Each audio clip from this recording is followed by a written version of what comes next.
ኢሳያስ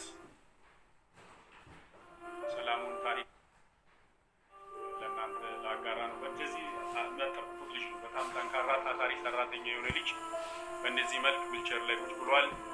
እንግዲህ ሰው ነው የሚያሸናው።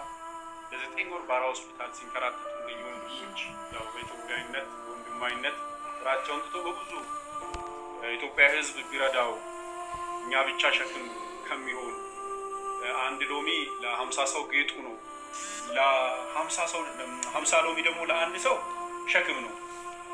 ኢሳያስን ሸክም ሁላችን ሸክም ብሏል። እኔም ኢሳያስ በጣም ልቤ ተሰብሯል። ኢሳያስ መነሳት መቆም አይችልም፣ መሽናት አይችልም፣ መቀመጥ አይችልም። በዚህ ሁኔታ ስደት ሀገር መጥቶ እናት አባቴን እለውጣለሁ ብሎ ብዙ የምናውቀውን ነገር ከጎረቤት ከዘመድ ብዙ ነገር አለ። ገንዘብ ተውሶ የጎደለው ነው። ደቡብ አፍሪካ 9-7 መንግስት አቋርጦ መጥቶ እንግዲህ እዚህ ሀገር ያሉ ነፍሰ በላዎች ሱቅ ውስጥ በቆመበት ነው ሰው እንደዚህ አካል ጉዳተኛ ያደረጉት።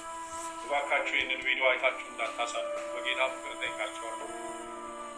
ይህን እያያችሁ ነግ ደግሞ በእኔ ነው እና በ9 ፕሮቪንስ ያላችሁ በቀላሉ እንኳን በእኚህ ሾፕ ቱ ሾፕ ካዛንግ የሚባሉ ፍሌሽ የሚባሉ መካናይዝ በመጠቀም የጠዋት ቁርሳችሁና ሚሳችሁን ብቻ ለዚህ ልጅ ብታደርጉለት እነኚህ ወንድሞች አይቸገሩ። ስራቸውን ትተዋል።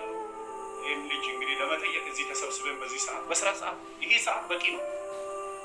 ይህን ሰዓት ስራቸውን ሰምቶ እዚህ መቀመጣቸው በቂ ስለሆነ እንደዚህ እንደ ኢሳያስ ያሉ ያልተጠየቁ ብዙ አሉና ኢሳያስን ጠይቃችሁ ቤተሰቤ ጋር መገናኘት ቤተሰቤ ጋር መሆን ይፈልጋል